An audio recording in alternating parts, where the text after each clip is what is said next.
Hi everyone and welcome to our channel. If you love emotional and inspiring stories that touch the heart, you're in the right place. Before we begin today's story, don't forget to hit the like button, subscribe to the channel, and turn on the notification bell so you never miss a new upload. Now let's dive into today's story, one that will move you deeply and stay with you long after it ends. Morning in the small town of Sherwood, Oregon, began like any other day. Soft rays of sunlight streamed through the kitchen window, casting golden patterns on the faded tablecloth where Emily Walker prepared breakfast for her two young children, Max and Lily. Dressed in her worn-out blue nurse uniform, her hair neatly tied back, Emily's gentle gaze followed the children as they giggled over cereal and orange juice.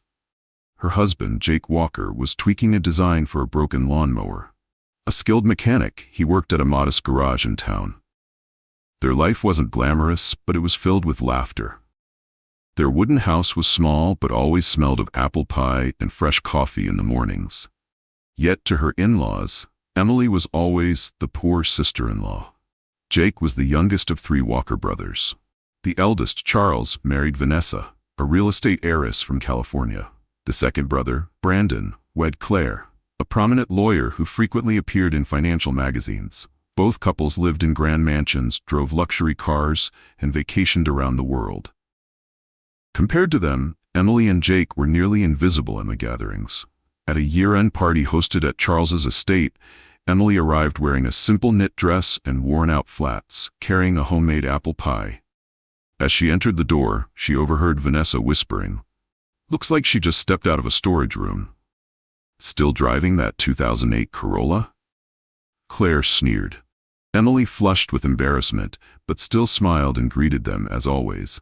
She didn't want Jake to feel awkward, but the look in little Max's eyes when he overheard the mockery pierced her heart. He was only 6, but he already knew his mother was being looked down on. After the party, as they drove home, Jake squeezed her hand tightly. "You know why I love you, Em?" he asked. Emily stayed quiet. "Because you're the only one in this family who always thinks of others before herself." Jake was a gentle, grounded man who always stood by Emily. But there wasn't much he could do to bridge the huge gap between their lives and those of his brothers.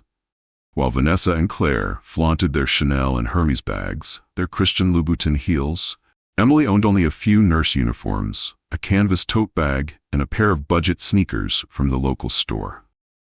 She had no time to think about fashion. 12-hour hospital shifts plus caring for her children consumed all her energy.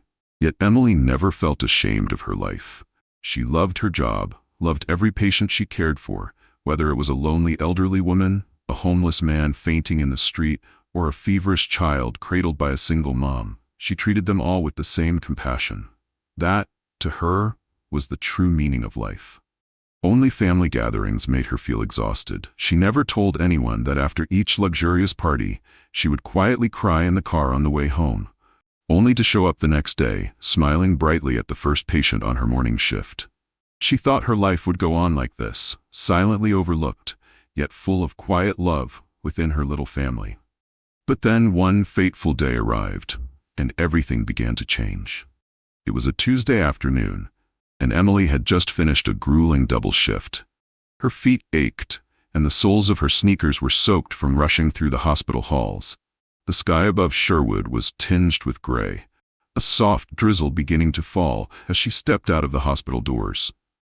She pulled her light jacket tighter around her and began the short walk to the bus stop. Jake had the car for the day, fixing a neighbor's transmission after work. As she crossed a quiet intersection, something caught her eye. An elderly woman standing on the corner, unsteady and pale, gripping a lamppost with trembling hands. Emily's instincts kicked in. "Ma'am, are you all right?" she asked gently, rushing over. The woman didn't answer. Her lips were drooping slightly, one eye half closed. Her left hand hung limp at her side. A stroke. Emily had seen it too many times in the ER to mistake the signs. Without hesitation, she pulled out her phone, dialed 911, and gently eased the woman to the ground, cushioning her head with her bag. "Stay with me, okay? Help is on the way," she whispered, holding the woman's good hand as her own scrubs became soaked in the drizzle. When the paramedics arrived, Emily gave them a full report. She rode with them in the ambulance, holding the woman's hand the whole time, even though she wasn't required to. Something in her heart wouldn't let her leave. Hours later, after the woman was stabilized and admitted, a young man in a dark suit approached Emily in the waiting area. "You're the nurse who helped my aunt?" Emily nodded, exhausted but calm. "My name is Thomas Caldwell. That woman is Margaret Caldwell." The name meant nothing to Emily at first, but the glint in his tailored cufflinks and the way nurses in the corridor whispered in hushed tones gave her a hint. He handed her a business card. "Caldwell and Grayson, luxury fashion house." "Oh," Emily said, blinking. "I didn't realize." "You saved her life," Thomas said quietly. "Most people just walked past." "You didn't," Emily shrugged. "I'm a nurse. That's what we do." Thomas stared at her for a long moment, then nodded. "She'll want to meet you when she's able." Emily thought it was just a polite gesture. Rich people probably said thank you in extravagant ways, she figured, and that would be the end of it. She couldn't have been more wrong. A week later, Margaret Caldwell invited Emily to her private recovery suite in Portland. The woman was in her late 70s, elegant even in a hospital gown, her silver hair pinned back with a pearl comb. "You remind me of someone I knew once," Margaret said softly as Emily entered. "I'm just glad I was there," Emily replied. "You were lucky it happened near the hospital." "No," Margaret said. "I was lucky it happened near you." Emily didn't know what to say. Margaret waved a hand toward a nearby table where a box sat wrapped in crisp black paper and a gold ribbon. "That's for you." Inside was a handbag. No, not just a handbag, but a work of art. The leather was ivory white, delicately embossed with floral patterns. The tag inside read Grace Limited, 1 of 10 worldwide. Emily stared at it, stunned. I can't accept this. It's worth nothing if not given to the right person," Margaret interrupted. "You've earned it, Emily, not just for what you did for me, but for the way you live your life." Emily blinked rapidly, overwhelmed. She had never owned anything this luxurious, not even close.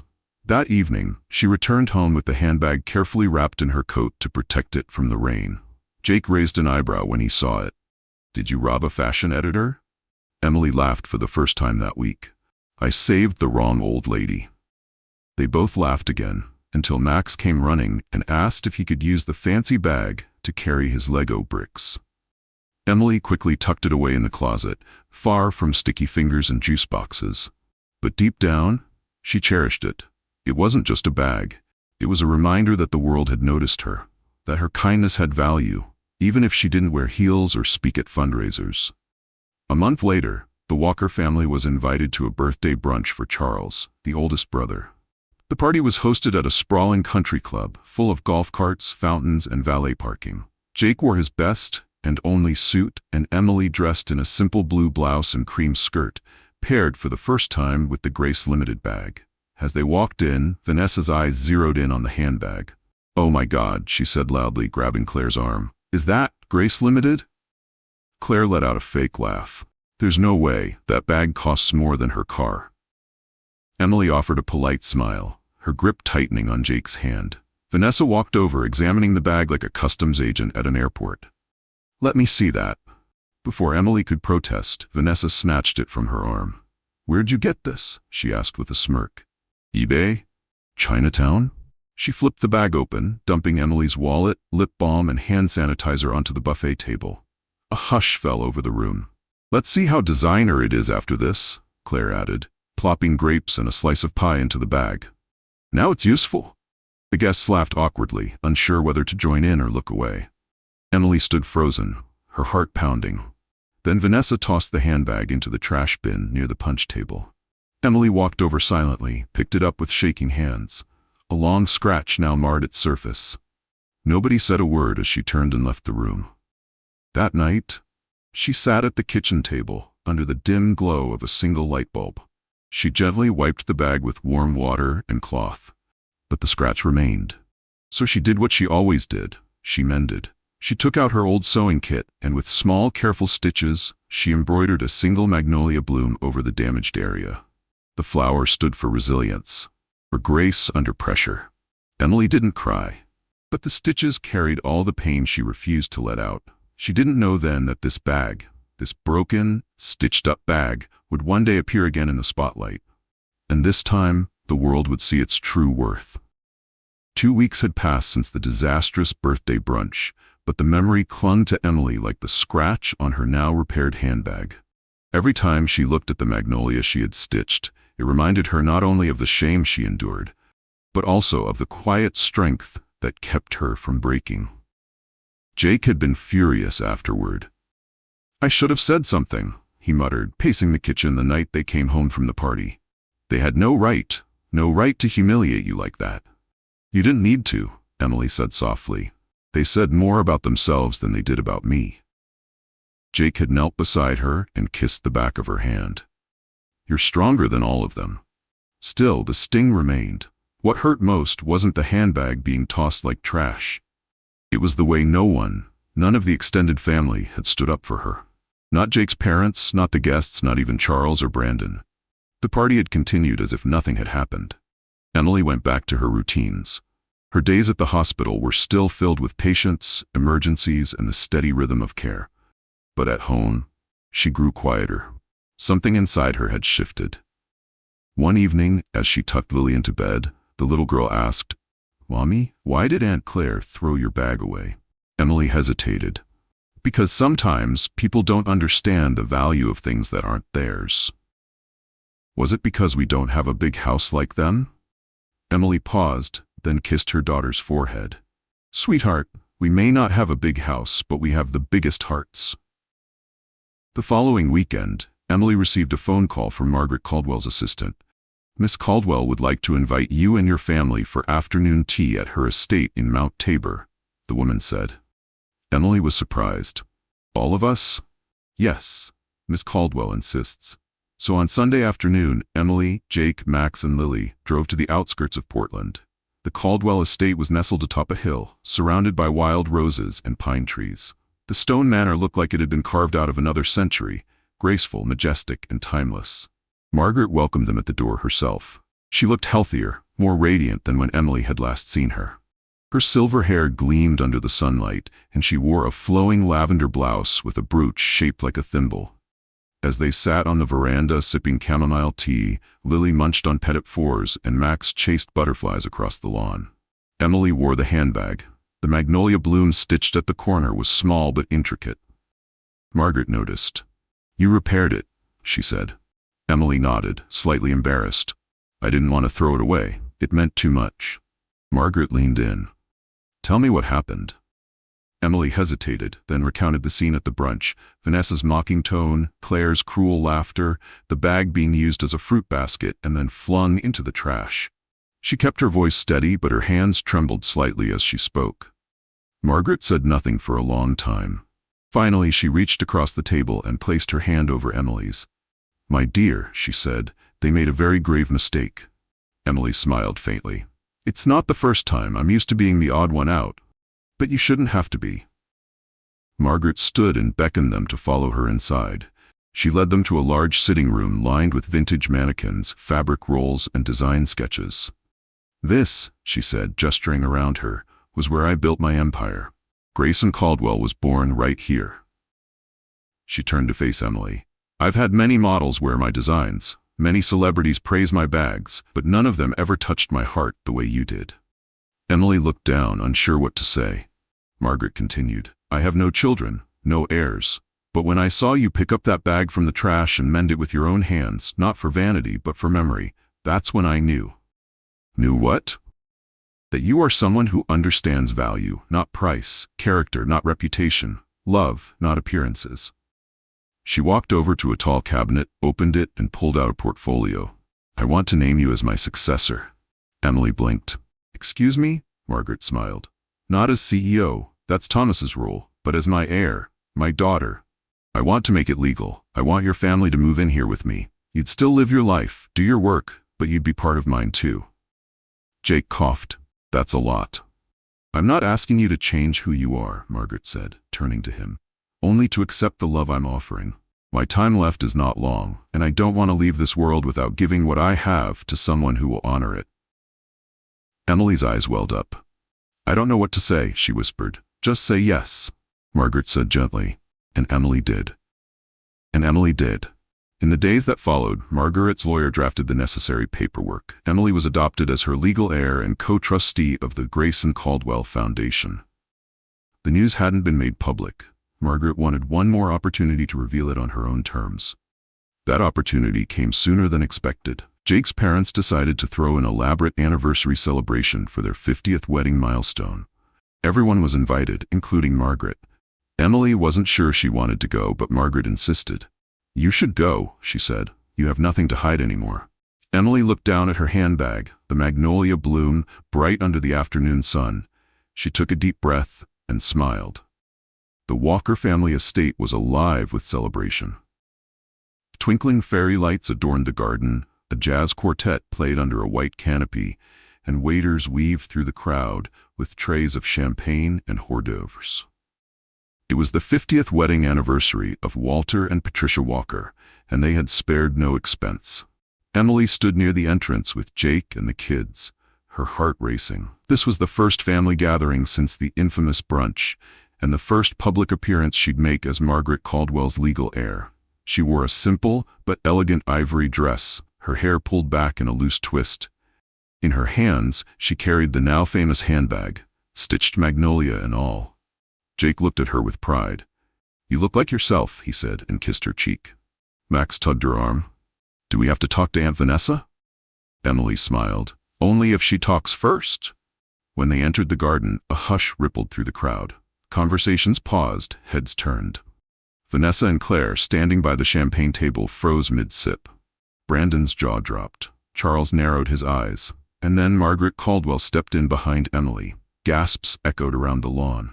Margaret, regal in an emerald green dress, moved with slow grace. Thomas walked beside her, nodding politely to stunned guests. The Caldwell name was revered in Oregon, and her unexpected arrival created a shockwave. Walter Walker stood up from his seat at the head table, startled. "Margaret Caldwell? At our party?" Patricia rushed over. "What an honor, Miss Caldwell," she said, flustered. "We weren't expecting." "I'm not here as Miss Caldwell," Margaret said, voice calm but clear. "I'm here as Emily Walker's mother." The silence was deafening. Emily held her breath.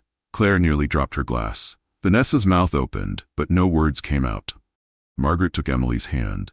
"I've made my decision public today. Emily is my adopted daughter and the sole heir to my personal estate."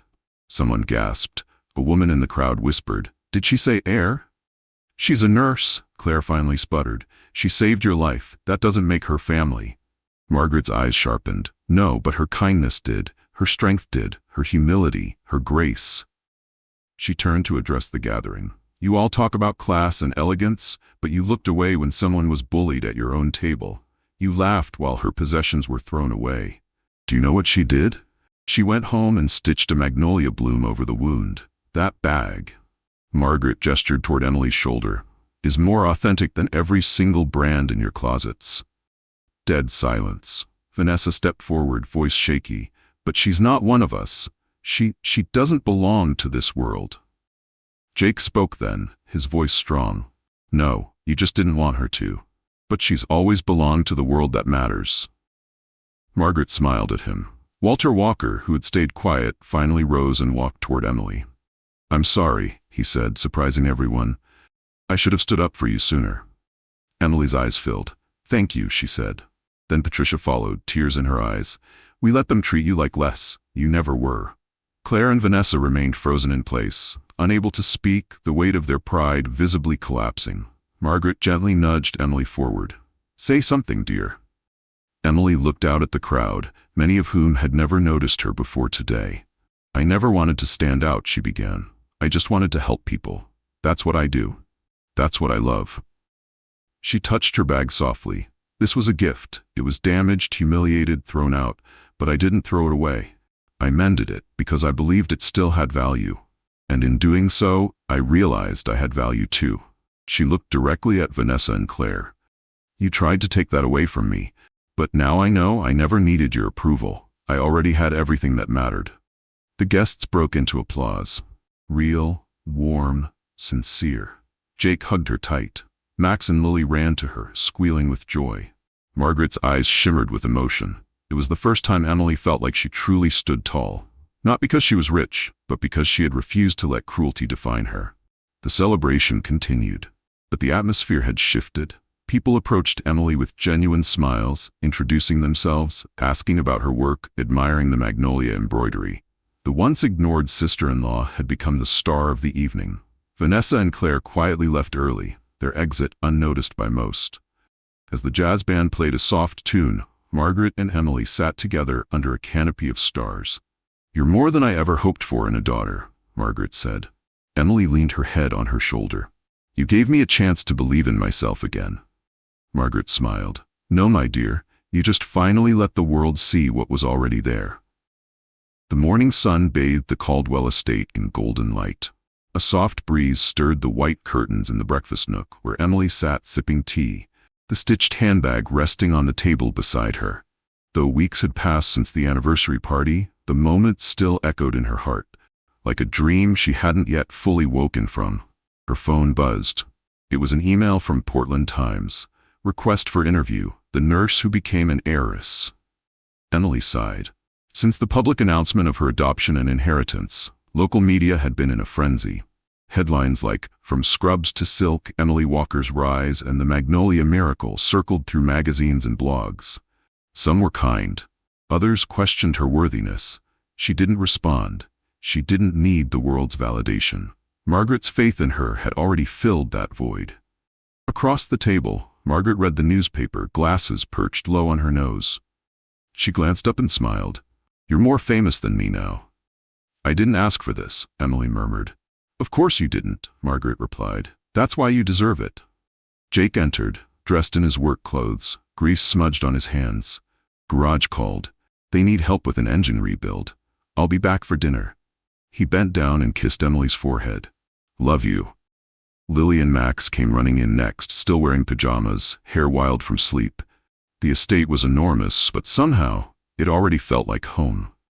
Emily had insisted their old routines continue. Pajama breakfasts, story time, bedtime kisses. Wealth hadn't changed the core of their family. What had changed was their reach.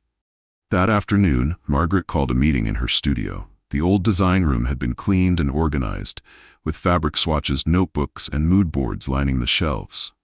"Emily," Margaret said, sliding a folder across the table, "I want you to run the foundation." Emily opened the folder. Inside were documents, mission statements, donation proposals. The Stitch of Grace Foundation. Its mission: to support nurses, single mothers, and working women, people like her. "I can't run a foundation," Emily said, stunned. "I've never even run a bake sale." Margaret chuckled. "You've run a family on love, stitched a broken heart with strength, and survived a system that overlooked you. You'll be fine." Emily flipped through the pages. One proposal suggested building a mobile health unit for rural Oregon communities. Another aimed to fund scholarships for nursing students. Her throat tightened. "This is everything I've ever wanted to do, but I thought it was impossible." "Not anymore," Margaret said. "You have resources now. Use them." Over the next month, Emily poured her energy into the foundation. She visited clinics, talked to nurses about their needs, and met with social workers in underfunded communities. She still worked a few shifts at the hospital, insisting she would never lose touch with her roots. Jake supported her every step. He offered to open a vocational training center next to the garage to teach mechanical skills to unemployed teens. Emily's heart swelled with pride. Max and Lily settled into their new school and made fast friends. Every weekend, they returned to their old neighborhood to visit friends, bringing books and toys to the kids on their old street. They had more, but they hadn't forgotten where they came from. One Saturday morning, Emily stood in the newly renovated Grace and Caldwell showroom. An exhibition was being set up. Stitch by stitch, the women behind the legacy. Among the displays was a glass case containing her handbag, the one that had been thrown into the trash, then lovingly repaired. The magnolia embroidery shimmered under the lights. Thomas Caldwell approached, a warm smile on his face. "You know, that's the most photographed piece in this whole exhibit." Emily laughed. "It's ironic, isn't it? All the limited editions and runway bags, and they want to see the one with a scar." "It's the story that matters," he said. "The story of a woman who refused to throw something away just because it was broken." Emily nodded. "That's what this foundation is about. People are not disposable. The grand opening of the exhibition was a major event. Guests from New York, Los Angeles, and even Paris attended. Designers, philanthropists, healthcare advocates all came to celebrate not just a brand, but a new beginning. Emily gave a speech. "I stand here not as a model, nor as a CEO," she began, "but as a nurse, a mother, and a woman who once believed she was invisible." She paused, looking at the handbag in the display. "But I learned that being overlooked doesn't mean you're unworthy, and being broken doesn't mean you're done." Applause thundered through the room. Margaret, sitting in the front row, wiped a tear from her eye. Later that night, as the crowd faded and the lights dimmed, Emily and Margaret walked through the showroom one last time. "You've given me so much," Emily said softly, "but this mission, it gives me purpose." Margaret took her hand. "One day when I'm gone, this will all be yours to guide. The company, the vision, the story." Emily nodded. "I'll protect it, I promise," Margaret smiled. "No, my dear, you'll grow it, and I'll watch from the stars." They stood there in silence, surrounded by the echoes of stitches, threads, and lives transformed, not by money, not by fame, but by compassion and quiet strength. Winter settled softly over Oregon, wrapping the Caldwell estate in a blanket of white. Snowflakes drifted through the pine trees, and a fire crackled in the stone hearth where Margaret sat with a shawl over her shoulders. Her hands, once so steady with needle and thread, now trembled slightly as she held her teacup. Emily sat beside her, knitting a scarf in warm burgundy wool. It was a peaceful afternoon, and though neither of them spoke, the silence between them was full of understanding. "I used to think legacy meant buildings with my name on them," Margaret said eventually. "But now, I realize it's people." Emily smiled softly. "You've changed so many lives, mine most of all." Margaret reached for her hand and squeezed it. "You gave me a family I never had." A week later, Margaret passed away in her sleep, peacefully, without pain. In her will, she left the final share of her company to Emily and appointed her chairwoman of the Grayson Caldwell Foundation. The funeral was attended by hundreds, designers, journalists, healthcare workers, even nurses Emily had never met who came just to thank her. The bag with the magnolia embroidery was placed beside Margaret's portrait, surrounded by white roses. But it wasn't the wealth, the titles, or the inheritance that brought Emily to tears that day. It was Margaret's last note, left just for her, handwritten in flowing script. "You taught me that even the smallest stitch can mend something once thought lost. Keep stitching, Emily, and teach others to do the same." 3 months later, the foundation launched its largest project to date, the Magnolia House, a shelter and training center for women in transition. Nurses leaving abusive homes, single mothers, former patients with nowhere to go, they all found warmth and support there. On opening day, Emily stood at the entrance in a simple black coat, the magnolia handbag slung over her shoulder. She gave a short speech. "This is not a monument to wealth or fame. It's a place for healing, mending, and beginning again. Just like I did." Her words resonated deeply. The ribbon was cut, applause followed. Children ran down the halls, and nurses from Emily's old hospital showed up to volunteer. Jake installed a mechanical workshop behind the center to help teach automotive skills to teen boys and girls alike. Lily helped decorate the nursery. Max handed out hot cocoa. It had become, in every way, a family legacy. One evening, Emily received a letter from Claire. "Emily, I've watched everything you've done from afar. I won't pretend I wasn't cruel. I was jealous. You had peace and love, things I couldn't buy. I hope one day you'll forgive me." Emily stared at the letter for a long while. Then she took out her needle and thread and stitched another magnolia on the corner of her scarf. Forgiveness, she'd learned, was just another kind of mending. Spring bloomed again. The Caldwell estate was now shared between the foundation's leadership and Emily's family. Some rooms became classrooms, others sewing workshops. The grand ballroom turned into a lecture hall for community events. Emily never stopped being a nurse. Once a week, she returned to her hospital shifts, her way of staying grounded. She wore the same scrubs, same shoes, and ate lunch in the staff room like always. But now, when she walked through the halls, people smiled with respect. Some even asked for advice, not on fashion or fame, but on how to stay kind in a hard world. On the first anniversary of Margaret's passing, Emily and her family held a small memorial at the estate. They lit candles, sang her favorite hymn, and placed a magnolia wreath on her favorite bench in the garden. Jake took Emily's hand. You know, when we got married, I thought we'd always be on the outside, watching others have more. Emily looked around, at their children playing in the snow, at the volunteers from Magnolia House helping prepare dinner, at the sewing machines whirring in the distance. We were never outside, she said. We were just waiting for the right door to open. And when it did, she hadn't just stepped through it.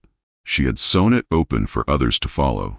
A young woman entered Magnolia House one rainy evening, holding a soaked suitcase and wearing a hospital ID badge on a lanyard. Emily met her at the door. I heard this place helps nurses, the woman said, voice trembling. It does, Emily replied, offering a warm smile. The young nurse looked down at the embroidered handbag hanging from Emily's shoulder. Is that real? Emily chuckled softly. Yes and no. It's real because it has scars, but it's beautiful because of what came after. The girl nodded. Emily handed her a warm towel and led her inside. Come on, she said gently. Let's start stitching something new.